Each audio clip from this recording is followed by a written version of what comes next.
بسم اللہ الرحمن الرحیم نحمدہ ونصلی علی رسولہ الکریم اما بعد۔ جناب نبی کریم صلی اللہ علیہ وسلم نے ارشاد فرمایا ابو درداء رضی اللہ تعالیٰ عنہ سے کہ اے ابو درداء، تم صبح کو جا کے کلام اللہ شریف کی ایک آیت کو سیکھ لو، 100 رکعت نوافل پڑھنے سے افضل ہے۔ کتنی رکعت نوافل پڑھنے سے افضل ہے؟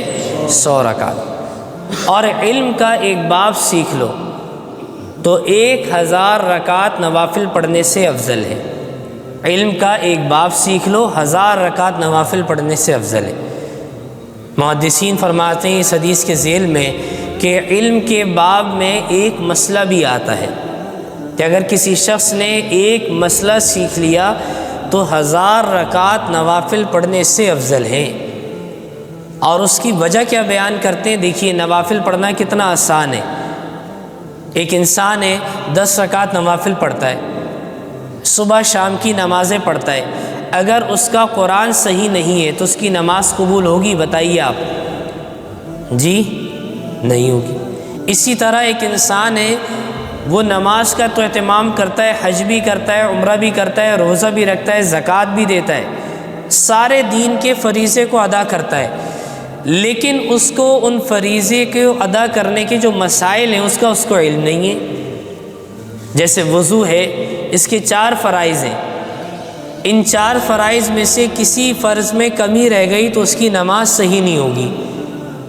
جو شخص بھی بالغ ہے جس پر نماز پڑھنا فرض ہے اور وہ نماز پڑھ رہا ہے اور اس کو وضو کے 4 فرائض کا علم نہیں ہے، بس ایسی وضو کر لیتا ہے، تو ایسا شخص جو نماز پڑھ رہا ہے کیا اس کی نماز قبول ہوگی؟ نہیں ہوگی۔ اسی لیے حدیث شریف میں علم کے سیکھنے کے اوپر بہت زور دیا ہے۔ آپ صلی اللہ علیہ وسلم کی کئی صفات تھیں۔ ایک صفت مبلغ بھی تھے، آپ مجاہد بھی تھے، آپ غازی بھی تھے، آپ بہترین باپ بھی تھے، آپ بہترین، اللہ جل شانہ نے آپ کو بہترین شوہر بھی بنائے۔ یہ ساری صفات ہیں آپ کی، لیکن آپ صلی اللہ علیہ وسلم نے اپنی ذات کو علم کی صفت کے ساتھ مزین کر کے پیش کیا کہ مجھے اللہ جل شانہ نے معلم بنا کر بھیجا ہے۔ کیا بنا کے بھیجا ہے؟ معلم، کہ میں علم کو سکھانے والا ہوں۔ اور یہ علم ایسی صفت ہے کہ علم کی فضیلت کی وجہ سے اللہ تعالیٰ نے بنی آدم کو ایک بہت بڑا شرف عطا کیا ہے تمام فرشتوں کے اوپر۔ تمام فرشتے اللہ کی خاص عبادت کرنے والے تھے اور کرتے ہیں، کرتے رہیں گے، لیکن ان فرشتوں کو اللہ جل شانہ نے حکم دیا کہ آدم علیہ السلام کو سجدہ کریں۔ جب فرشتوں نے اللہ سے عرض کیا کہ ہم تو آپ کی پلک جھپکنے کے بقدر بھی نافرمانی نہیں کرتے، تو ہم کیوں ان کو سجدہ کریں؟ اللہ جل شانہ نے کیا فرمایا؟ جو علم ہم نے آدم کو عطا کیا ہے وہ تمہیں عطا نہیں کیا۔ علم کی فضیلت کی وجہ سے اللہ تعالیٰ نے یہ مقام دیا۔ تو علم کا سیکھنا بہت بڑی ذمہ داری ہے، بہت بڑی ضرورت ہے۔ ایک حدیث شریف میں آتا ہے، جناب نبی کریم صلی اللہ علیہ وسلم نے ارشاد فرمایا طلب العلم فریضۃ علی کل مسلم و مسلمہ۔ آپ نے حدیث پڑھی بھی ہوگی، سنی بھی ہوگی، یاد بھی ہوگی، اسکولوں کے باہر بھی لکھی ہوئی ہوتی ہے۔ عموماً لوگ سمجھتے ہیں اس حدیث سے مراد کیا ہے کہ اسکول اور کالج کا علم سیکھنا۔ معلوم ہے آپ کو اس حدیث کا مقصد کیا ہے؟ کہ دین کا علم سیکھنا۔ یہ جتنے بھی دنیاوی علوم ہیں یہ فنون ہیں، سیکھنے چاہیے، معاشرے میں زندگی گزارنے کے لیے ضروری ہے، لیکن ایسا علم جو ہمیں اللہ کے قریب کر دے، اس علم کو علم الہی کہتے ہیں، جو اللہ جل شانہ کی طرف سے ہماری طرف نازل کیا ہے۔ تو اس علم کو سیکھنے کی فضیلت ہے کہ ہر مسلمان کے اوپر فرض ہے کہ وہ علم کو سیکھے۔ اس حدیث شریف سے یہ بات نکالی محدثین نے کہ ہر مسلمان کے لیے اتنا علم سیکھنا ضروری ہے کہ جس سے پاکی ناپاکی، جائز ناجائز، حلال حرام کی تمیز کر سکے۔ جو شخص جس شعبے میں اس کا علم سیکھنا اس کے لیے ضروری ہے۔ تاجر ہے، تجارت کا دین سیکھنا، ملازم ہے، ملازمت کا دین سیکھنا، باپ ہے، باپ ہونے کا دین سیکھنا، اولاد ہے، اولاد ہونے کا دین سیکھنا کہ میری ذمہ داری کیا ہے۔ اسی طرح کوئی مسلمان ہے، عبادت کرتا ہے، عبادت کا دین سیکھنا. تو جو شخص جس کام میں لگا ہوا ہے اس کا علم سیکھنا اس کے لیے ضروری ہے، فرض عین ہے. اگر اس نے اس میں کوتاہی کی تو اس کو گناہ ملے گا. حج کرنے جا رہا ہے، حج کا دین سیکھنا. بہت سے لوگ حج کرنے چلے جاتے ہیں، حج کا دین ہی نہیں سیکھتے. حج جیسے فریضے کے اندر اتنی بڑی بڑی کوتاہی کر کے آتے ہیں کہ جس میں دم واجب ہوتا ہے، اور بعض اوقات ہمارا حج بھی صحیح طرح ادا نہیں ہوتا، اور لوگ بغیر سیکھے حج کرنے پیسہ خرچ کر کے چلے جاتے ہیں. تو دین کا سیکھنا بہت ضروری ہے. تو اسی نسبت سے ہم نے یہ کورس رکھا ہے. انشاءاللہ کوشش کریں گے، علم کو ویسے بھی سیکھیں گے ہم انشاءاللہ. اچھا، آج کی نشست کا ہمارا عنوان ہے ایمانیات. کیا عنوان ہے ہمارا؟ ایمانیات. ایمانیات ایمان کی جمع ہے. ایمان کے معنی کیا ہے؟ اعتبار، اعتماد کے. جیسے اردو میں ہم استعمال کرتے ہیں، بھائی تمہیں میری بات پہ ایمان نہیں ہے کیا؟ کیا تم میری بات پہ یقین نہیں رکھتے، ایمان نہیں رکھتے کیا؟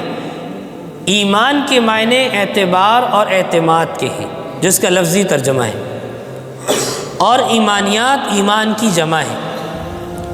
اور ایمان کا ایک ترجمہ یہ بھی ہے اس کو کہ اللہ جل شانہ نے جو احکام نازل کیے ہیں ان سارے احکام پر دل سے یقین رکھنا کہ اللہ جل شانہ کی طرف سے اس کو ایمان کہتے ہیں.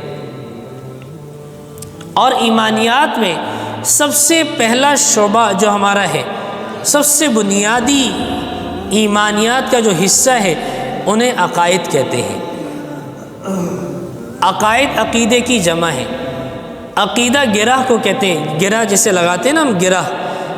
تو عقیدہ مسلمان کا صحیح ہونا چاہیے ہر زاویے سے. اب ایمان والے کے لیے کن عقائد کا صحیح ہونا ضروری ہے، اب وہ انشاءاللہ ہم عرض کریں گے. سب سے پہلا عقیدہ کائنات کے بارے میں، کہ زمین، آسمان اور اس کے درمیان کا جتنا بھی نظام ہے یہ سب اللہ جل شانہ نے بنایا ہے، اور اللہ اس کے مالک ہیں، اللہ اس کے خالق ہیں، اور اللہ اس کے حافظ ہیں. سب کچھ اللہ جل شانہ کی قدرت میں ہے. پہلی بات تو یہ کائنات سے متعلق جو بنیادی عقیدہ ہے وہ کیا ہونا چاہیے؟ ان سب کا خالق، مالک ایک اللہ ہے. عقائد میں دوسرا عقیدہ اللہ جل شانہ کی ذات عالی سے متعلق. اللہ جل شانہ ہمیشہ سے ہیں، ہمیشہ رہیں گے. الحی ایسی ذات کو کہتے ہیں جو ہمیشہ سے ہے اور ہمیشہ رہے گی. کبھی اس کو موت نہیں آئے گی، کبھی ختم نہیں ہوگی. اللہ جل شانہ کی ذات کے متعلق انسان کا یہ عقیدہ ہونا چاہیے. اور اللہ جل شانہ کی ذات سے متعلق ایک عقیدہ یہ ہونا چاہیے کہ جو کچھ بھی اس دنیا میں یا اس سے پہلے ہوتا آ رہا ہے وہ سب اللہ کے حکم سے ہو رہا ہے، اور جو کچھ ہو رہا ہے یا ہوگا وہ بھی اللہ کے حکم سے ہوگا. انسان کی مرضی، انسان کی چاہت، انسان کے کرنے سے کچھ نہیں ہوتا جب تک کہ اللہ نہ چاہے. اللہ کی چاہت کے بغیر کچھ بھی نہیں ہو سکتا. یہ انسان کا عقیدہ ہونا چاہیے. اچھا، اس عقیدے میں ایک مسئلہ یہ آتا ہے کہ بہت سے لوگ اس عقیدے کو سمجھتے نہیں ہیں. کہ بعض لوگ بیمار ہوتے ہیں اور بیمار ہونے کے بعد کوئی ان سے کہتا ہے کہ بھئی آپ کے لیے پرہیز ہے، آپ یہ استعمال نہ کریں، تو وہ اس عقیدے کو بڑا پختہ یاد رکھتے ہیں کہ بھئی اس سے کیا ہوگا، اللہ سے ہوتا ہے. ایسا ہی ہے، سب کہہ رہے ہیں ہماری طبیعت کے خلاف بات ہو رہی ہے. کہ بعض شوگر پیشنٹ نے ان کے سامنے میٹھا رکھ دیا، وہ کہتے ہیں بھئی اس سے کیا ہوگا، یہ تو اللہ کے حکم سے ہوتا ہے جو ہونا ہے. عقیدے کا مطلب یہ ہے، دیکھیے آگ ہے، آگ جلاتی ہے. ابراہیم علیہ السلام کو آگ میں ڈالا گیا، آگ نے نہیں جلایا. وہ ایک آزمائش تھی جو انبیاء علیہ السلام کے ساتھ ہوئی. ایسا ہرگز نہیں ہے کہ انسان از خود اپنے آپ کو آگ میں ڈالے اور کہے کہ اللہ میری حفاظت کرنے والے. اللہ جل شانہ کا کام ہے بندوں کو آزمانا، بندوں کا کام نہیں ہے کہ اللہ کو آزمانا. بات سمجھ میں آ رہی نہیں آ رہی ہے؟ اللہ کا کام ہے بندوں کو آزمانا، بندوں کا کام نہیں ہے کہ اللہ کو آزمائے کہ دیکھتے ہیں کیا ہوتا ہے، یہ ہمارے کام نہیں ہے، مسلمان کی شان ہی نہیں ہے یہ۔ اب چھری کا کام ہے کاٹنا۔ ابراہیم علیہ السلام نے اپنے بیٹے کے گلے کے اوپر چھری چلائی۔ اب کتنے بڑے موحد اعظم کہتے ہیں ابراہیم علیہ السلام کو کہ توحید کا کتنا بڑا عقیدہ تھا کہ اللہ سے ہونے کا، لیکن ایسا نہیں کیا کہ ابراہیم علیہ السلام نے اسماعیل علیہ السلام کے بعد کسی اور پر بھی چلائی ہو، کیونکہ وہ اللہ کا حکم تھا کہ آپ اس کو ذبح کیجئے، اسی لیے انہوں نے ذبح کیا۔ اب ایسا نہیں کہ ابراہیم علیہ السلام کسی اور پر بھی پھیر کے دیکھیں کہ بھئی اللہ حفاظت کرنے والے، ایسا نہیں ہے۔ کچھ چیزوں کا تعلق اللہ جل شانہ نے انسان کو عقل سمجھ دیے کہ یہ چیز فائدے کی، یہ چیز نقصان کی۔ ہاں بعض اوقات ایسا ہوتا ہے کہ ایمان ایسا ہونا چاہیے کہ نفع میں سے نقصان اور نقصان میں سے نفع دینے والی ذات اللہ کی ہے۔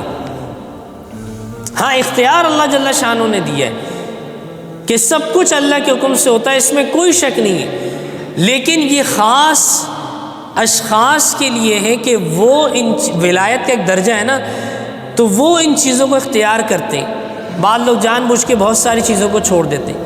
تو غرض یہ کہ جو کچھ بھی ہوتا ہے یا ہوگا یہ سب اللہ جل شانہ کے حکم سے ہوگا، یہ اللہ کی ذات کے ساتھ عقیدہ ہونا چاہیے۔ اسی طرح عقائد میں ایک عقیدہ ایمان مفصل ہم نے پڑھا ہے، آمنت باللہ وملائکتہ وکتبہ ورسلہ، کہ اللہ جل شانہ پر ایمان لانا اور اللہ جل شانہ نے جو کتابیں نازل کی ہیں، 4 کتابیں، آسمانی کتابیں، اس پر ایمان لانا اور اس کے رسولوں پر ایمان لانا اور اس کے فرشتوں پر ایمان لانا، اور اسی طرح تقدیر میں جو اللہ جل شانہ نے خیر لکھ دی ہے اس پر، اور تقدیر میں جو اللہ جل شانہ نے شر لکھ دیا ہے، کوئی برائی ہے، کوئی تکلیف ہے، کوئی آزمائش ہے، اس پر، اور والبعث بعد الموت، موت کے بعد کی جو زندگی اس پر ایمان لانا، یہ ایمان مفصل ہے۔ ہم سب کو یاد ہونا چاہیے کہ اللہ پر ایمان لانا، اللہ کے رسول پر ایمان لانا، اللہ کی کتابوں پر ایمان لانا، اس کے فرشتوں پر ایمان لانا، تقدیر پر ایمان لانا، اور مرنے کے بعد دوبارہ زندہ ہونا، اس پر ایمان لانا، یہ ایمان مفصل ہے۔ اور ایمان میں سب سے پہلی چیز کیا ہے کہ اللہ پر ایمان لانا، اور ایمان کی بنیاد کلمہ لا الہ الا اللہ محمد رسول اللہ پہ، کہ لا الہ الا اللہ یہ ایمان کے کلمے کا سب سے پہلا جز ہے، اور اس کلمے کا جو آغاز ہوتا ہے وہ لا سے ہوتا ہے، اور لا کا مطلب کیا ہے؟ کسی سے کچھ نہیں ہوتا۔ اس لا نے بہت سے لوگوں کے عقیدے کو درست کیا ہے۔ کیسے کیا ہے سن لیجئے۔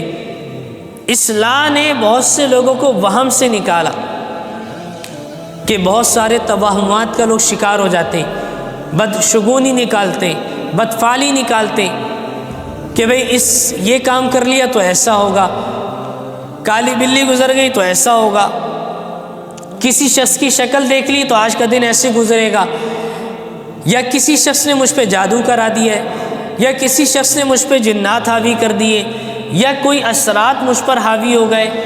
یہ لا نے سارے توہمات کو ختم کیا ہے۔ کسی سے بھی کچھ نہیں ہوتا جب تک اللہ کی مرضی شامل حال نہ ہو۔ اللہ چاہیں گے تو کچھ ہوگا، ورنہ کچھ نہیں ہوگا۔ یہ لا الہ الا اللہ، یہ لا بنیاد ہے ہماری، اور اس لا کا تکرار کرنے سے انسان کا عقیدہ صحیح ہوتا ہے، یاد رکھیے گا۔ آج بہت سے لوگ بہت ساری چیزوں کا شکار ہو گئے، ہر گھر میں یہ بات چل رہی ہے کہ ہمارے گھر میں جادو ہو گیا، ہمارے گھر میں اثرات ہیں، ہمارے گھر میں جنات ہیں، ہمارے گھر میں، یہ سب مخلوق ہے، اور مخلوق کے اوپر کامل یقین نہیں رکھنا چاہیے انسان کو۔ بہت ساری طاقتور فوجیں تھیں سامنے صحابہ کی، اسلحہ لیس تھی، لیکن کیا ہوا؟ اصلاح کے یقین نے کیسا پختہ کیا کہ ان کو ان کی طاقت کے ساتھ اللہ تعالیٰ نے ناکام کیا ہے۔ تو جنات کیا چیز ہے؟ انسان کو اللہ تعالیٰ نے اشرف المخلوقات بنایا، تو بہت سے توہمات سے انسان کو نکالا۔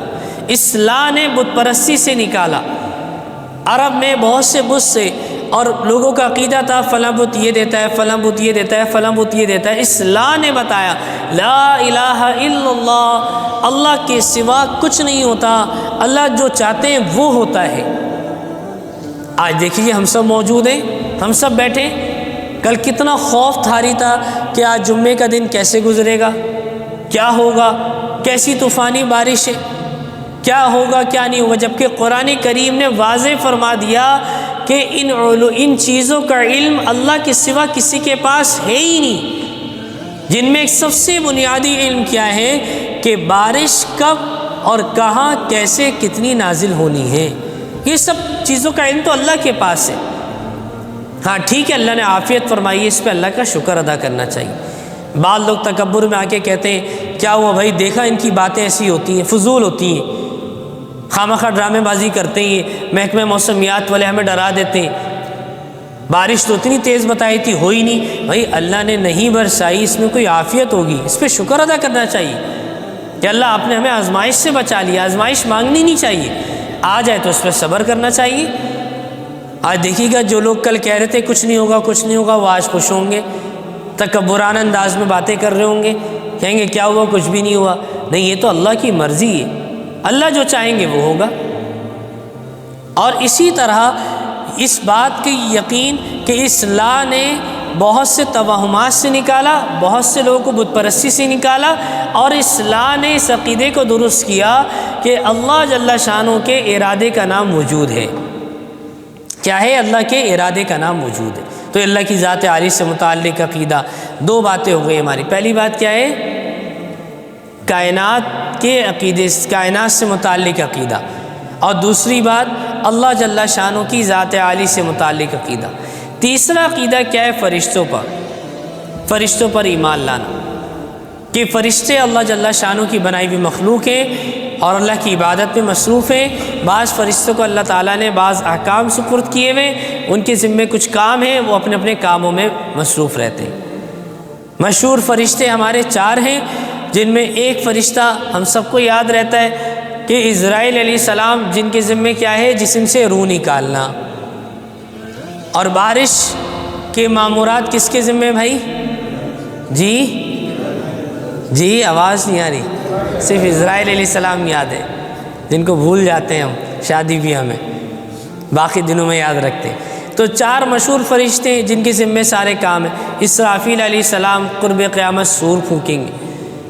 اور اسی طرح انبیاء علیہ السلام سے متعلق عقیدہ، انبیاء علیہ السلام سے متعلق عقائد میں ایک عقیدہ یاد رکھیے گا کہ آج سے پہلے جتنے انبیاء آئے ان کی کل تعداد کا علم کسی کو بھی نہیں ہے، اللہ نے اس کو بیان ہی نہیں کیا۔ اور ایمان یہ رکھنا چاہیے جتنے بھی انبیاء آئے ان سب پر ہمارا ایمان ہے۔ اور اسی طرح آخر میں حضرت محمد صلی اللہ علیہ وسلم اس دنیا میں تشریف لائے، ان کو سید الانبیاء بنایا، ختم نبوت ان پر ہوئی۔ اب نبوت کا دروازہ بند ہو چکا ہے، اب کوئی نیا نبی پیدا نہیں ہوگا، کوئی نیا نبی نہیں آئے گا جس کو کوئی نبوت ملے۔ آپ صلی اللہ علیہ وسلم آخری نبی ہیں، آپ کے بعد کوئی نبی نہیں آئے گا۔ اور آپ صلی اللہ علیہ وسلم کو اللہ جل شانہ نے نبی بنا کر بھیجا ہے۔ یہ عقیدہ انبیاء علیہ السلام سے متعلق۔ کتنی بات ہو گئی ہماری؟ کتنی ہو گئی؟ 4۔ پہلی بات کیا ہے؟ کائنات سے متعلق عقیدہ، دوسری بات، اور تیسری فرشتوں سے متعلق، چوتھی پیغمبروں سے متعلق۔ اچھا، بعض لوگ کہتے ہیں 1 لاکھ، کم و بیش 1,24,000 انبیاء علیہ السلام اس دنیا میں تشریف لائے۔ کم و بیش کا لفظ لگانا ضروری ہے، یہ بات نہیں کرنی چاہیے کہ 1,24,000 ہی انبیاء علیہ السلام تشریف لائے۔ کم و بیش تعداد کسی کو بھی معلوم نہیں۔ اسی طرح کتابوں پر ایمان لانا، آسمانی 4 کتابیں ہیں اور چاروں کتابیں اللہ جل شانہ کی طرف سے نازل ہوئیں، اور یہ چاروں کتابیں تصدیق شدہ ہیں۔ ہاں یہ بات علیحدہ ہے کہ قرآن کریم کے نازل ہونے کے بعد سابقہ کتب کے احکام منسوخ ہو چکے ہیں، جتنی بھی گزشتہ کتابیں تھیں ان کے احکام منسوخ ہو چکے ہیں۔ اب مسلمانوں کے لیے ضروری ہے کہ وہ اپنی قرآن کریم کی کتاب کا مطالعہ کریں، اس کتاب کے علم کو حاصل کریں اور اسی کتاب کو پڑھیں۔ بہت سے لوگوں کو شوق ہوتا ہے دوسروں کے گھروں میں جھانکنے کا، بات سمجھ رہے ہیں؟ دوسروں کی زندگی میں جھانکنے کا، دوسروں کی زندگی کا مطالعہ کرنے کا، اپنی زندگی سے غافل ہیں۔ تو اپنی کتاب جو اللہ تعالیٰ نے ہمیں دی ہے، کم از کم اس کا علم تو حاصل کریں ہم۔ اس کو چھوڑ کر ہم کہتے ہیں دیکھتے ہیں ذرا بائبل میں کیا لکھا ہے، دیکھتے ہیں ذرا تورات میں کیا لکھا ہے، پتہ تو چلے ان کے دین میں کیا تھا۔ بھائی آپ کے دین میں جو اللہ جل شانہ نے احکام نازل کیے ہیں، آپ اس کا مطالعہ کریں، اس پہ عمل کریں۔ آپ صلی اللہ علیہ وسلم نے حضرت عمر رضی اللہ تعالیٰ عنہ کے ہاتھ میں ایک کتاب دیکھی، آپ صلی اللہ علیہ وسلم غصے سے سرخ ہو گئے، اور اتنا سرخ ہو جاتے تھے کہ جیسے کہ انار کو نچوڑ دیا ہو۔ روایتوں میں آتا ہے کہ اس بات کی ناراضگی کی کہ بھئی قرآن کے ہوتے ہوئے سابقہ کتب کا کیوں مطالعہ ہو رہا ہے؟ آپ اپنے دین کا مطالعہ کریں، اور دین سیکھنے میں بھی بنیادی علم جو ہماری ضرورت ہے اس کو تو حاصل کریں کم از کم۔ ایک آدمی ہے 5 وقت کی نماز پڑھتا نہیں اور کہہ رہا ہے کہ مرنے کے بعد قبر میں کیا ہوگا۔ ٹھیک ہے، ایمان ہے، ضروری ہے اس کا جاننا، لیکن اس قبر کی تیاری بھی تو کریں بھائی۔ 5 وقت کی نماز پڑھیں گے، خود ہی پتہ چل جائے گا مرنے کے بعد کیا ہوگا۔ بات سمجھ میں آ رہی نہیں آ رہی؟ جب انسان کا دل سکون میں ہوتا ہے، پتہ چلے گا راحتیں ملیں گی قبر میں۔ تو عقیدہ کیا ہے؟ کتابوں سے متعلق 4 کتابیں، آخر میں قرآن کریم نازل ہوئی، اور قرآن کریم شب قدر کی رات کو نازل ہوئی، اور اللہ جل شانہ نے اس کو تدریجاً نازل کیا ہے، آہستہ آہستہ نازل کیا، متفرق اوقات میں۔ یہ مسلمانوں کا عقیدہ ہے کتابوں سے متعلق۔ اسی طرح تقدیر سے متعلق عقیدہ، باتیں یاد رکھ رہے ہیں؟ کتنی ہو گئی؟ 5 باتیں ہو گئی، اب 6ٹھی بات شروع ہو رہی۔ تقدیر سے متعلق عقیدہ کہ تقدیر کسے کہتے ہیں؟ کہ جو کچھ اللہ جل شانہ نے انسان کے مقدر میں لکھ دیا ہے، جو چیز اس کو میسر ہونی ہے، اس پر ہمارا ایمان ہونا چاہیے۔ اتنی سی بات ہے کہ جب کوئی مشکل آ جائے، میرے مقدر میں یہ تھا، میری تقدیر میں یہ تھا، ما شاء اللہ، جو اللہ نے چاہا وہ ہو گیا، بس اللہ کی چاہت ہے۔ جو کچھ بھی تقدیر میں وہ ہو کر رہے گا، سارے فیصلے اللہ جل شانہ نے انسان کے کر دیے، خیر کے بھی اور شر کے بھی۔ اور اسی طرح مرنے کے بعد دوبارہ زندہ ہونے کا عقیدہ کہ مرنے کے بعد انسان کو دوبارہ زندہ کیا جائے گا، اور قبر برحق ہے، قبر میں سوال جواب ہوگا، اور ایمان والوں کے لیے قبر حد درجے کی وسعت پیدا ہو جائے گی، جس کے اعمال نامے میں نیکیاں ہوں گی، خیریں ہوں گی، اور جس کے اعمال نامے میں شر ہوگا، برائیاں ہوں گی، اس کے لیے قبر اس کی تنگ ہو جائے گی۔ یہ قبر سے متعلق بنیادی ہمارا عقیدہ ہے کہ قبر کو حدیث شریف میں آتا ہے مٹی کا ڈھیر مت سمجھو، یہ جنت کے باغوں میں سے ایک باغ ہے یا جہنم کے گھڑوں میں سے ایک گھڑا ہے۔ ہم تو سلیب رکھ کے آ جاتے ہیں، کہتے ہیں ہم نے بس مردے کو دفنا دیا، نہیں، اصل زندگی تو وہاں سے شروع ہو رہی ہے، اب تک تم سو رہے، مرنے کے بعد اٹھیں گے۔ حدیث شریف میں آتا ہے اگر لوگوں کو پتہ چل جائے کہ قبر میں کیا ہوتا ہے تو لوگ اپنے مردے کو دفنانا چھوڑ دیں۔ بڑی خطرناک جگہ ہے، منازل آخرت میں سب سے پہلی منزل ہے، اگر وہ کراس کر گئے تو آخرت کی ساری منزل کراس ہوگی، اگر اس میں پھنس گئے خدا نخواستہ تو آخرت میں بھی پھنس جائیں گے۔ تو قبر سے متعلق عقیدہ ہمارا صحیح ہونا چاہیے۔ اسی طرح عقائد میں ایک عقیدہ یاد رکھیے کہ ہمارے عام طور پہ بہت سارے لوگوں نے بہت ساری باتیں گھڑی ہوئی ہیں، بہت ساری باتیں گھڑی ہوئی ہیں، جو لوگوں میں غلط باتیں رائج ہیں۔ ان ساری باتوں کو حضرت مولانا اشرف علی تھانوی صاحب رحمۃ اللہ علیہ نے اپنی ایک کتاب ہے، ایک رسالہ، اغلاط العوام، کیا نام ہے؟ اغلاط العوام۔ اغلاط غلطیوں کی جمع ہے، عوام میں جو غلط باتیں رائج ہیں ان سب کو جمع کیا ہے۔ جیسے ایک مثال ہے کہ رات کے وقت میں جھاڑو دینا، اس سے نحوست پیدا ہوتی ہے۔ آپ نے سنی یہ بات؟ اس کتاب کے بارے میں اکثر میں سناتا رہتا ہوں کہ ہم نے ایک مرتبہ اپنی مسجد میں 12 اس کا عرض کیا کہ وہ اس کتاب کو اپنے گھر میں رکھیں، اس کا مطالعہ کریں، گھر کی مستورات بھی پڑھیں، خواتین بھی پڑھیں۔ تو ایک نمازی نے مجھے بتایا، کہا کہ امام صاحب آپ نے کون سی کتاب بتا دی؟ میں نے کہا خیریت؟ کہنے لگے وہ کتاب میں نے خرید کے گھر پہ رکھی تو میرے گھر والے کہہ رہے ہیں اس میں تو ساری باتیں غلط لکھی ہوئی ہیں۔ بات سمجھ میں آئی؟ اس میں تو ساری باتیں غلط لکھی ہوئی ہیں، مطلب یہ تھا کہ جو وہ کام کر رہے ہوتے تھے اس کو تو صحیح سمجھتے تھے، اور وہ ساری باتیں غلط ہیں جن کا دین سے کوئی تعلق ہی نہیں ہے۔ گلاس ٹوٹ جائے تو اس کی نحوست، بھائی اس کا وقت پورا ہو گیا، ختم ہو گئی بات۔ ہاں جس نے توڑا ہے اس کی کلاس لے لیں آپ، لیکن یہ نہ کہیں کہ بھی اس سے نحوست آ رہی ہے۔ کوئی حادثہ ہو گیا کہتے ہیں بھی تقریب نحوست والی ہے، کوئی شادی بیاہ میں کوئی مسائل کھڑے ہو گئے کہتے ہیں یہ راز نہیں آ رہی شادی۔ عجیب عجیب باتیں، خود کی ہو نہیں رہی دوسروں کی شادی بھی خراب کرا رہے ہیں۔ تو بھئی جس کا گھر آباد ہو رہا اس کو تو دعائیں دینی چاہیے، بجائے اس کے کہ ہم اس کی شادی میں جا کے یہ باتیں کریں۔ تو سب چیزیں مقدر کی ہیں، تقدیر میں لکھا ہے انسان کی۔ تو بعض اوقات ایسا ہوتا ہے کہ انسان بہت ساری ایسی چیزیں کر رہا ہوتا ہے کہ جس میں بدشگونی نکالتا ہے۔ حدیث شریف میں آتا ہے کوئی بدشگونی نہیں ہوتی، کوئی ایسی بدفعلی نہیں ہوتی۔ بعض لوگ کبوتروں کے سامنے بیٹھ کے، پرندوں کے سامنے بیٹھ کے اپنی قسمت کا حال معلوم کر رہے ہوتے ہیں، کس سے جو بیچارہ خود روڈ پر بیٹھا ہوا ہے، وہ اپنی قسمت کا حال نہیں جانتا، وہ لوگوں کی قسمت کے حال بتا رہا ہوتا ہے۔ بعض لوگ ہاتھ دکھا رہے ہوتے ہیں کہ بھی میری لکیروں میں کیا لکھا ہے، بات سمجھ میں آ رہی ہے؟ تو اسی طرح بعض لوگ جو ہے وہ ماتھا پڑھنے کے شوقین ہوتے ہیں، کہتے ہیں میں آپ کا ماتھا پڑھ کے بتا سکتا ہوں کہ بھی آپ کی قسمت میں، مقدر میں کیا لکھا ہوا ہے، اور لوگ ان کی باتوں پہ یقین بھی کر لیتے ہیں۔ تو ایسا وہم ہے، لوگوں کو نفسیاتی کر دیا۔ کیا وجہ ہے کہ اس بد عقیدے کی وجہ سے عقیدہ خراب ہے ہمارا، کہ لا یہ بنیاد تھی ایمان کی جس کو ہم نے چھوڑ دیا۔ بعض لوگ کہتے ہیں گھر میں دیکھیں جو احادیث میں منع ہے تو اس سے تو بچنا چاہیے۔ بعض لوگ چوزے پالنے کے شوقین ہوتے ہیں۔ جانور پالنے کا حکم یہ ہے کہ حلال جانور جس کو پالنے کی اجازت ہے اس کو پالیں تو اس کی حفاظت بھی کریں۔ بات سمجھ میں آ رہی ہے؟ اب اگر کوئی شخص اس کی حفاظت بھی کر رہا ہے پھر بھی وہ مر جائے، اب وہ کیا کہتے ہیں کہ بھئی یہ جانور ہمیں راضی نہیں آ رہے، اس کو پالنا ہی نہیں چاہیے۔ بھئی تو جانور کی خدمت تھی، آپ کر رہے تھے، اللہ آپ سے لے رہا تھا، آپ اس کی خدمت کرتے رہیں، کوئی حرج کی بات نہیں ہے۔ لیکن یہ نحوست والی بات کہاں سے آ گئی؟ اسی طرح بعض لوگ جو ہے وہ گھر میں نحوستیں نکالتے ہیں۔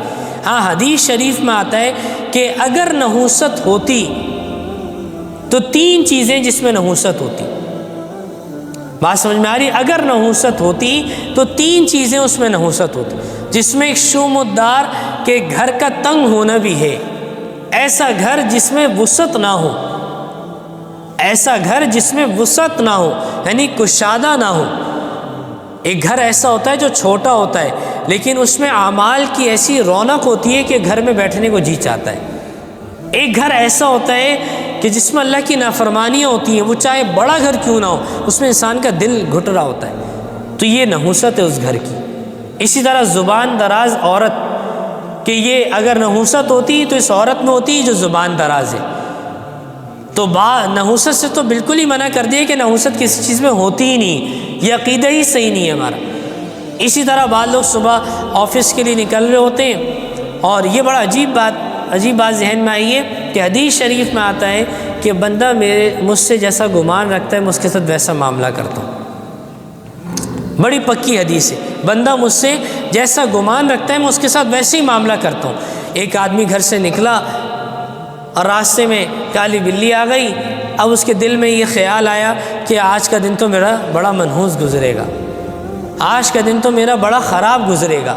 یہ آج بھی لوگوں کا ذہن ہے، آپ کو معلوم ہے، گھر کی مستورات کا ذہن ہے۔ مردوں کو تو صحیح ہو گیا، خواتین کا ابھی تک نہیں بدل رہا، ابھی بھی ان کو کالی بلی کا خوف ہے۔ ہمارے استاد محترم فرمایا کرتے تھے کہ بھئی بعض لوگ جو ہے وہ موٹے تازے بلی سے تو ڈر جاتے ہیں، دبلی پتلی بلی سے تو ڈر جاتے ہیں، اور موٹا تازہ جو ان کے برابر میں بلہ بیٹھا ہوا اس سے کوئی نہیں ڈرتا۔ مطلب ان کے شوہر کو مخاطب کر کے کہتے ہیں کہ اس سے کوئی بھی نہیں ڈرتا۔ بلی کا تو سب کو خوف ہوتا ہے کہ بھی کالی بلی گزر گئی تو آج پتہ نہیں دن کیسے گزرے گا۔ تو حدیث میں آتا ہے بندہ مجھ سے جیسا گمان رکھتا ہے میں اس کے ساتھ ویسے ہی معاملہ کرتا ہوں۔ اب گمان ایسا ہوا نا تو آج کا دن واقعی میں پریشانی والا گزرے گا۔ بعض لوگ کسی کی شکل دیکھ لیتے ہیں، ملاقات کر لیتے ہیں، اور مذاق میں یہ جملہ کہتے ہیں یا تمہاری میں نے شکل دیکھ لی، آج کا دن تو میرا ایسے ہی فضول گزرے گا، اور گزرتا ہی ایسے۔ اور مسلمانوں کی شکلوں کو لوگ بعض اوقات مذاق تفریح میں کہہ رہے ہوتے ہیں بڑی منحوس شکل دیکھ لی، یہ تو اللہ نے بنائی ہے، اللہ کی تخلیق کو ہم منحوس کہہ رہے ہیں، کتنی بڑی غلط بات ہے یہ تو، اور اللہ کی تخلیق کا مذاق اڑا رہے ہیں، تو یہ تو جملہ بھی غلط ہے۔ تو ایسا عقیدہ رکھنے سے پھر وہ سارے معاملات بھی ویسے ہی ہوتے ہیں۔ تو عقیدہ صحیح ہونا چاہیے ہمارا۔ تو یہ عقائد کا بیان تھا، ایمانیات کا، تو ہم سب بھی نیت کریں انشاءاللہ تعالی ان ساری باتوں پر خود بھی عمل کریں گے۔ کوئی بات کسی کے ذہن میں ہو تو پوچھ سکتا ہے عقائد سے متعلق۔ اچھا، ایک عقیدہ ہمارا بدعت سے متعلق، یہ بات سن لیجئے کہ دیکھیے عقیدہ یہ ہونا چاہیے کہ اللہ جل شانہ نے جو احکام ہمیں دیے اور جناب نبی کریم صلی اللہ علیہ وسلم نے جو ہمیں دین سکھایا ہے یہ کافی ہے۔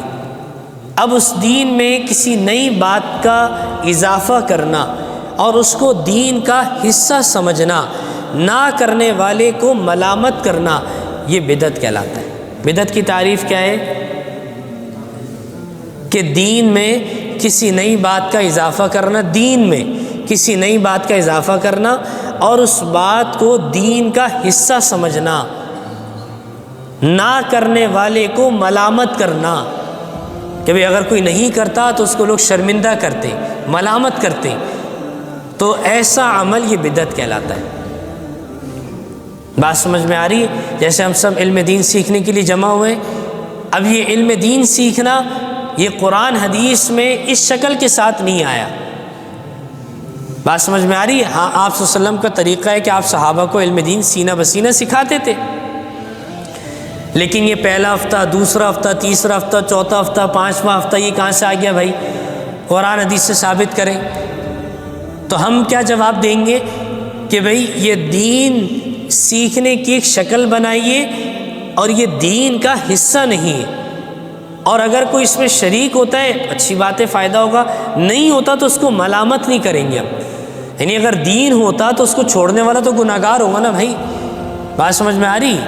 اس کو چھوڑنے والا تو گناہ گار ہوگا۔ تو دین میں کسی نئی بات کا اضافہ کرنا اور اس کو دین کا حصہ سمجھنا یہ بدعت کہلاتا ہے، اس سے بچنا چاہیے۔ بہت سے لوگ ہمارے بہت ساری چیزیں کر رہے ہوتے ہیں اور اس کو دین کا حصہ سمجھتے ہیں۔ جیسے ابھی شب برات گزرا ہمارا، شب برات کی رات میں حلوہ پکانا ہے، اس کو لوگ باقاعدہ شب برات کا حصہ سمجھتے ہیں۔ پتہ ہے آپ کو یہ بات کہ ابھی نہیں پکایا تو پتہ نہیں کیا ہو گیا، اور پکا کر تقسیم بھی کرتے ہیں۔ اب شاید مہنگائی کی وجہ سے تقسیم نہیں کرتے، اب سمجھ آ رہی ہے کہ بھئی یہ دین ہی نہیں ہے، اب اتنا دین ہے کہ بھی گھر میں ہی پکا لو بس۔ شریعت نے اتنا ہی کہا ہے کہ اپنے گھر والوں کو تو کھلاؤ کم از کم، وہ بھی بھوکے رہیں آج کے دن، بھئی ان کے لیے پکا لو۔ بھئی فرض یہی ہے، سنت کو چھوڑ دو تقسیم کرنا، یہ تو بدعت ہے تقسیم کرنا، چھوڑو بھائی کسی کو کیا دینا۔ تو بعض لوگ اس کو دین کا حصہ سمجھتے، اس کا تو دین سے کوئی تعلق ہی نہیں ہے۔ ہاں، حلوہ پکانا پورے سال جائز ہے، جائز ہے یا نہیں ہے؟ اگر انکار کریں گے تو آپ لوگ مسجد سے نکال دیں گے۔ تو بھئی حلوہ پکانا پورے سال جائز ہے، کوئی منع نہیں ہے، لیکن خاص اس دن کے پکانا اور اس کو لازم سمجھنا اور طرح طرح کے اس میں لوازمات کرنا، یہ سب چیزیں دین میں اضافہ ہے۔ بات سمجھ میں آ رہی ہے؟ شب برات کی رات عبادت کی فضیلت ضعیف احادیث سے ثابت ہے، اور اس کا انکار بھی نہیں کرنا چاہیے اور اقرار بھی کرنا چاہیے۔ کچھ لوگ جاگ رہے، بہت اچھی بات ہے، نہ جاگنے والے کے اوپر کوئی ملامت بھی نہیں ہے۔ اسی طرح اب اس سنت کے ساتھ جو اضافہ ہوتا چلا گیا، پہلے میٹھے پر آئے، پھر میٹھے سے کھانے پر آئے، اب کھانے سے پٹاخے پر آئے، اب پٹاخے سے قبرستانوں کے اوپر مختلف قسم کے پروگرام کی صورت میں شب برات منائی جا رہی ہے، پھر اسی طرح یہ دیکھیے اضافہ ہوتا چلا جا رہا ہے۔ اب اس کا اینڈ کیا ہوگا ہمیں کچھ معلوم نہیں ہے، پتہ نہیں کیا ہو، اللہ ہی بہتر جانے۔ اب لوگوں میں کچھ چیزیں سمجھ آ رہی ہے کہ ہم جو کام کرتے ہیں بھئی دین ہے بھی یا نہیں ہے، دین کا حصہ ہے بھی یا نہیں ہے، ہم خواہ کر رہے ہیں۔ بات سمجھ میں آ رہی نہیں آ رہی؟ اسی طرح محرم کے دن حلیم پکانا، اب بہت سے لوگ اس کو سمجھتے ہیں عاشورے کے دن کی یہ سنت ہے، لازم ہے، نہیں پکائے تو پتہ نہیں کیا ہوگا۔ لوگ اس کا اتنا اہتمام کرتے ہیں، باقاعدہ اس کا چندہ کرتے ہیں، ترتیب بناتے ہیں، گلیوں میں رونق سجاتے ہیں پوری رات۔ بعض اوقات تو گانے بھی چل رہے ہوتے ہیں، بعض اوقات قوالی بھی چل رہی ہوتی ہے، بعض اوقات طرح طرح کی چیزیں نظر آتی ہیں۔ حلیم تو پکا لی جس کا نہ تعلق دین سے تھا نہ شریعت سے تھا، اور پوری رات حلیم میں طبیعت سے گھوٹے لگائے اور فجر کی نماز سے پہلے سو گئے۔ کتنا بڑا نقصان ہے یہ۔ فجر کی نماز بھی پڑھ لی چلے، لیکن تب بھی تو ایک بہت بڑا گناہ کا کام ہوا نا ہم سے۔ تو بعض لوگ ایسے کام کر رہے ہوتے ہیں جس کو دین کا حصہ سمجھتے ہیں، وہ دین ہوتا نہیں۔ اصل دین کیا تھا؟ ان کی قربانی تھی، جس کو سامنے رکھ کے زندگی گزارنا تھا، اس کو چھوڑ کے ہم ایسے چکر میں لگ گئے کہ جس کا ہمیں علم ہی نہیں ہے۔ ایک گھر میں ہمارا جانا ہوا تو انہوں نے کہا کہ یہ جو میرا بچہ ہے نا، یہ منت کا بچہ ہے۔ میں نے کہا منت کا بچہ ہے، کیا مطلب؟ بتا دوں آپ کو پوری بات، بتانا ضروری ہے، اب بات آ گئی تو چھپانی نہیں چاہیے۔ تو انہوں نے کہا یہ منت کا بچہ ہے، بڑا اچھے خاندانی لوگ ہیں، پڑھے لکھے لوگ ہیں، ویل ایجوکیٹڈ۔ تو انہوں نے کہا یہ بچہ میرا منت کا ہے۔ میں نے کہا کیا مطلب؟ کہا میں نے منت مانی تھی اگر یہ بچہ صحیح ہو جائے پیدا، ڈاکٹر نے بڑا گھبرا دیا تھا، تو میں اس کو ہر عاشورے کے دن فقیر بنا کے حضرت حسین کے نام کی نظر کروں گی کہ یہ ہر عاشورے کے دن یہ فقیر بنے گا۔ تو میں نے ان سے پوچھا، اب تو ان کے گھر میں بھئی فارچونر گاڑی کھڑی تھی، میں نے کہا اب یہ 10 محرم کو بنتا ہے؟ کہنے لگی نہیں۔ میں نے منت تو پوری نہیں ہوئی آپ کی۔ اب بات کیا ہے کہ وہ بچپن، جوانی، یہ ساری عمر، وہ بیچارہ عاشورے کے دن، آپ نے دیکھا ہوگا محرم میں بہت سے لوگ جو ہے وہ اپنے بچوں کے ہاتھ میں کشکول رکھ دیتے ہیں اور وہ بیچارے لوگوں سے پیسے مانگ رہے ہوتے ہیں، اور وہ کیا کہلاتے ہیں؟ منت۔ کتنا برا عقیدہ ہے کہ ہم تصور نہیں کر سکتے۔ یہ پڑھے لکھے لوگوں میں رائج ہے۔ یہ اس لیے بتا رہا ہوں میں آپ کو تاکہ بھائی آپ کے سامنے یہ بات ہے تو آپ ان کی تصحیح کر سکیں۔ بعض لوگوں کا عجیب عقیدہ ہے، میں بیان کروں تو اچھا بعض لوگ منت مان لیتے ہیں۔ منت صرف عبادت کی ہوتی ہے۔ کس کی ہوتی ہے بھائی؟ عبادت کی، جس کو نظر کہتے ہیں۔ نظر کہتے ہیں منت کو، کہ بھئی میرا فلاں کام ہو گیا تو میں 2 رکعت نفل پڑھوں گا، میرا فلاں کام ہو گیا میں اللہ کی راہ میں ایک جانور ذبح کروں گا۔ یہ منت ہے، عبادت ہے کہ بھئی صدقہ خیرات کرنا ایک عبادت کے قبیل میں سے۔ لیکن اب یہ منت مان لینا کہ میرا فلاں کام ہو گیا میں فلاں کے مزار میں جا کے دھاگا باندھوں گا، یہ عبادت نہیں ہے، معذرت کے ساتھ۔ اچھا بعض لوگ یہ منت مان لیتے ہیں کہ بھئی فلاں کام میرا ہو گیا اور میں فلاں کے مزار پہ جا کے دھاگا باندھوں گا۔ اب ان کا کام ہو بھی جاتا ہے، اب وہ کام ہو جانے کے بعد اب وہ دھاگا باندھنے نہیں جا پاتے۔ اب وہ کہتے ہیں ہم نے بابا کے ساتھ گستاخی کر دی تو اب ہمارے اوپر حالات آنا شروع ہو جائیں گے۔ اب دیکھیں منت مانی، اب منت مانی، بندہ جیسا گمان رکھتا ہے ویسا معاملہ ہوگا۔ عرب میں مشرکین بت سے مانگا کرتے تھے یہ بت ہمیں اولاد دے گا، اور اللہ دلواتے تھے اس سے، اللہ ذریعہ بناتے تھے، کیونکہ بندہ جیسا گمان کرتا ہے میں اس کے ساتھ ویسے ہی معاملہ کرتا ہوں۔ حدیث قدسی، باطل عقیدہ ہوگا، باطل عقیدے کے ساتھ اس کا معاملہ ہوگا، یہی تو آزمائش ہے انسان کی۔ اب منت مانی، منت پوری ہو گئی، اب منت پوری ہونے کے بعد اب اس نے دھاگا نہیں باندھا، اب دوبارہ گمان کیا میرے ساتھ مصائب آئیں گے، مصائب بھی آنا شروع ہو جاتے ہیں۔ اب بیچارہ وہ جب تک دھاگا باندھنے نہیں جاتا جب تک اس کی نیت اٹکی رہتی ہے کہ بھئی مجھے کوئی خیر نہیں ملے گی۔ کتنا غلط عقیدہ ہے۔ فلاں کے مزار پہ جا کے چادر چڑھاؤں گا، اور چادر بھی ایسی جو قل والی چادر، آیات والی چادر، یہ سب چیزیں دین کا حصہ نہیں ہیں۔ بات سمجھ میں آ رہی ہے؟ دین نہیں۔ دین اگر ہوتا تو ہمارے صحابہ کی قبریں موجود ہیں، صحابیات کی قبریں موجود ہیں۔ یہ سب مزارات ہمارے اولیاء اللہ کی، یہ اللہ کے ولی ہیں، جتنے بھی مزارات میں لوگ مدفون ہیں، اور ان لوگوں نے بڑی قربانیاں دی۔ یہ تو بہت سے لوگوں نے اپنی جہالت کی وجہ سے، لا علمی کی وجہ سے، لوگوں کی غلط ذہن سازی کی وجہ سے یہ معاملات ایسے بگڑے کہ آج لوگوں کو تمیز ہی نہیں ہے حلال حرام کی، جائز ناجائز کی، بس صرف عشق میں دیوانے ہوتے چلے جا رہے ہیں۔ ابھی ہم راستے میں تھے، سفر سے آ رہے تھے، تو یہاں ہمارے یہاں سیون شریف ہے، وہاں پہ عرس ہوتا ہے۔ بتا اس لیے رہا ہوں، ایسے نہیں کہ آپ لوگ وہاں پہنچ جائیں دیکھنے کے لیے کیا ہو رہا ہے، صرف اتنی بات ضروری ہے کہ سفر میں کچھ ساتھی موجود تھے تو بحث چھڑی کہ بھئی وہاں کیوں جاتے ہیں، کیوں نہیں جانا چاہیے، کیا ہوتا ہے۔ تو وہ جو جا رہے تھے بیچارے، کوئی نماز سے تعلق نہیں، کوئی پاکی ناپاکی کا علم نہیں، کوئی ہوش ہی نہیں۔ پھر پوچھا ہم نے کہ بھئی وہاں جا کے کیا کریں گے؟ 10 دن وہاں جا کے ٹھہریں گے، مزے سے کھائیں گے پیئیں گے۔ اچھا کیوں جا رہے ہیں وہاں پہ؟ کہا کہ ہمارا کاروبار اسی سے چل رہا ہے۔ یہ لوگوں کے الفاظ ہیں، کن لوگوں کے؟ مسلمان ہیں، کہہ رہے نہیں جائیں تو ہمارا کاروبار نہیں چلتا، کیونکہ اتنا خرچہ کر کے وہاں سے سفر کر کے آ رہے ہیں۔ یہ عقیدے کی خرابی کی وجہ سے کتنا بڑا نقصان ہو رہا ہے۔ تو یہ تو اولیاء اللہ تھے، یہ تو ولی تھے جن کے ہاتھوں پہ لاکھوں لوگوں نے بیعت کی، مسلمان ہوئے، کلمہ پڑھا، قربانیاں دی، ان کی ہسٹری تو ہم پڑھیں. ہمارے عبداللہ شاہ غازی صاحب رحمۃ اللہ علیہ یہاں کلفٹن پہ مزار ہے، کتنے بڑے ولی تھے. اگر ہم جائیں تو بورڈوں کے ساتھ خالی تصویر کھنچواتے ہیں، کبھی ان کی ہسٹری پڑھی نہیں ہے ہم نے. اب لوگوں کا عقیدہ کیا ہو گیا، یہ مدفون ہے تو یہاں سیلاب ہی نہیں آتا. بھائی یہ عقیدہ چل رہا ہے بس مارکیٹ میں، یہ مدفون ہے اللہ نے ہمیں بچایا ہوا، سمندر کا طوفان نہیں آتا. نہیں، ایسا نہیں. یہ تو اللہ کے حکم سے، اللہ تعالیٰ نے اپنے حکم سے سارا نظام کنٹرول کیا ہوا ہے. تو عقیدے کا درست ہونا یہ بہت ضروری ہے. اللہ ہم سب کو صحیح عقیدے والا بنائے. جی ایک سوال، موت پر آ گئے، کفن اور قبر کے بارے میں ذرا وضاحت کر دیجیے کہ اگر کسی کو سمندر برد کر دیا جائے تو قبر میں اثر نہیں، یا کوئی جہاز کے حادثے میں شہید ہو گیا اور اس کی قبر، اس کا کوئی جسم کا پارٹس نہیں ملا، اب اس کو کیسے دفنایا جائے یا اس کی قبر کا کیا تعین ہوگا؟ اس کی بتا. ویسے اس نشست کا حصہ نہیں ہے سوال، لیکن عرض کر دیتا ہوں مختصر جواب کہ عقیدے سے متعلق بھی ہے کہ قبر میں انسان کے لیے عذاب اور اسی طرح جزا اور سزا ملنی ہے. تو ایک آدمی یہ سمندر میں غرق ہو گیا، یا ایک آدمی ہے جہاز سے گر کے شہید ہو گیا. اچھا، ایسا آدمی کہ جس کے حصے کچھ مل جائے، ہمیں کوئی بھی حصہ، جسم کا حصہ مل جائے. اب تو ٹیسٹ ہو جاتا ہے کہ بھئی DNA ٹیسٹ کہلاتا ہے کہ بھئی اس کے ذریعے سے پتہ چل جاتا ہے کہ کس شخص کا یہ حصہ ہے.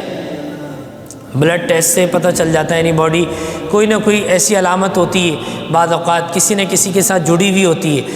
تو جو حصہ بھی ملا ہے اس حصے کو مدفون کریں گے، دفن کریں گے. پہلی بات تو یہ، جیسے ہمارے بھائی جنید جمشید رحمۃ اللہ علیہ، ان کا جب شہادت کا واقعہ ہوا تو شہادت کے بعد جسم کے کچھ حصے ملے تھے، تو باقاعدہ ایک جنازہ بھی ہوا اور اس کے بعد قبر میں تدفین بھی ہوئی. اس کو باکس میں رکھا گیا تھا، اس کو دکھایا نہیں گیا کسی کو بھی. اس طرح ایک آدمی سمندر میں غرق ہو جائے، اس کی لاش مل ہی نہیں رہی ہے، تو اس کا غائبانہ جنازہ پڑھیں گے، اس کی کوئی تدفین کی صورت نہیں ہوگی.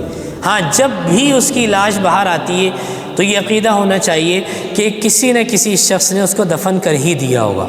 نہیں بھی کیا تو کل قیامت سے پہلے، یعنی قرب قیامت کی نشانیوں میں سے کہ اللہ جل شانہ جو ہے وہ انسان کو جب مرنے کے بعد دوبارہ جب اٹھائیں گے تو اس کے سارے حصوں کو جمع فرما دیں گے، چاہے وہ ٹکڑوں کی صورت میں ہوں، پوروں کی صورت میں ہوں، کسی بھی صورت میں ہوں، اس کو سارے حصے کو اللہ تعالیٰ جمع کریں گے. جس اللہ جل شانہ نے انسان کو ماں کے پیٹ میں موجود بخشا، اور اس میں روح پھونکیں گے اور پھر اس کا سوال جواب ہوگا.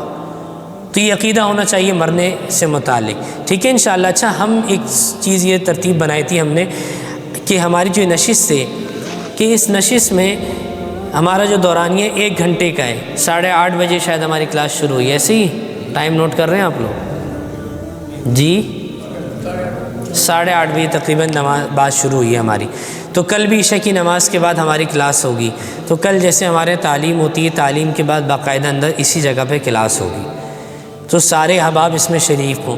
کل کی نشست میں بہت خاص عنوان عبادات کا، عبادات کے جو احکام ہیں، فرض، واجب، سنت، مستحب، مکروہ، یہ کسے کہتے ہیں، اور فرائض میں کیا کیا چیزیں آتی ہیں، فرائض کا انکار کرنے کا کیا حکم ہے، فرض کو چھوڑنے کا کیا گناہ ہے، یہ سارے احکام سے متعلق کل بات ہوگی انشاءاللہ تعالی. تو کوشش کریں کاغذ قلم ساتھ لے کے آئیں، قلم بورڈ بھی لگائیں گے، بورڈ پہ بھی انشاءاللہ لکھ دیں گے.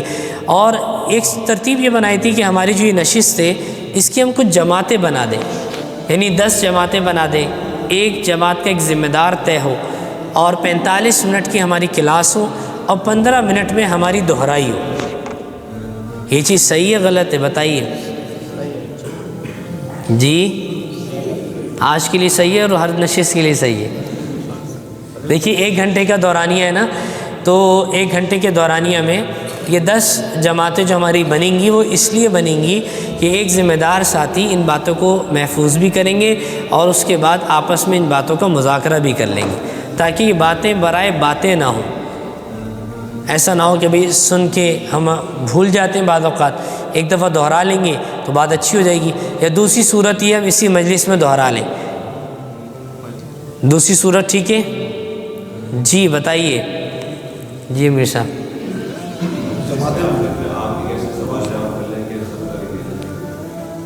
اچھا تو لوگ پریشان نہ ہو جائیں، بس جس کو جواب یاد ہو وہ بتا دیں کہ بھئی پہلی بات ہماری کیا ہوئی، کائنات کے عقیدے سے متعلق کہ کائنات میں جو کچھ بھی ہے، جو کچھ بھی ہوگا، وہ سب اللہ جل شانہ نے پیدا کیا۔ دوسری بات کیا ہے؟ اللہ کی، لیکن جو بولے گا اس کو یاد رہے گا، کوشش کریں بولنے کی، جھجک ختم ہوگی انشاءاللہ تعالی۔ اللہ جل شانہ کی ذات عالی سے متعلق عقیدہ۔ اور تیسری بات کیا ہوئی ہماری؟ فرشتوں سے متعلق۔ اور چوتھی بات پیغمبروں سے متعلق۔ اور پانچویں بات کتاب سے متعلق۔ اور چھٹی بات تقدیر سے متعلق۔ 6 باتیں ہوئی ہماری پکی باتیں۔ ساتویں بات کیا ہے؟ موت کے بعد کی زندگی، بعد الموت، ٹھیک ہے۔ اور یہ جو ساری باتیں آئیں ہماری کہ بندہ جیسا گمان رکھتا ہے ویسے معاملہ ہوتا ہے، یہ سب اللہ جل شانہ کی ذات عالی کے عقیدے کے ساتھ جوڑ سکتے ہیں کہ لا الہ الا اللہ بنیاد ہے، اور اسی کلمے کا تکرار کرنا چاہیے جس سے ہمارے عقائد بھی صحیح ہوں اور بہت ساری چیزوں سے ہم نکل جائیں انشاءاللہ تعالی، ٹھیک ہے۔ کوشش کریں گے، اللہ ہم سب کو عمل کرنے کی توفیق نصیب فرمائے۔ الحمدللہ رب العالمین والعاقبۃ للمتقین والصلاة والسلام علی اشرف الانبیاء والمرسلین۔ ربنا تقبل منا انک انت السمیع العلیم وتب علینا انک انت التواب الرحیم۔ اللہم حبب الینا الایمان وزینہ فی قلوبنا وکر الینا الکفر والفسوق والعصیان واجعلنا من الراشدین۔ یا اللہ ہم سب کا بیٹھنا قبول فرما۔ یا اللہ ان بھائیوں نے بڑی مشقت میں قربانی سے اپنے اوقات میں سے وقت نکالا، یا اللہ ان کی محنت کو قبول فرما۔ حدیث شریف میں آتا ہے جو علم حاصل کرنے کے لیے گھر سے نکلتا ہے، فرشتے اور جتنی بھی مخلوقات ہیں وہ سب اس شخص کے لیے دعائے مغفرت کرتی ہے۔ یا اللہ ہم سب کے لیے بھی مغفرت کا سامان پیدا فرما، ہم سب کی کامل مغفرت فرما۔ یا اللہ ہم سب کو علم دین اہتمام سے سیکھنے والا بنا، ان باتوں پر عمل کرنے والا بنا، ان باتوں کو دوسروں تک پہنچانے والا بنا، دیگر ساتھیوں کو بھی ان نشستوں میں لے کر آنے والا بنا۔ یا اللہ ہم سب کو نیک اور ایک بنا، آپس میں اتحاد نصیب فرما۔ وصلی اللہ تعالی علی خیر خلقی محمد و آلہ و صحبہ اجمعین، آمین برحمتک یا ارحم الراحمین۔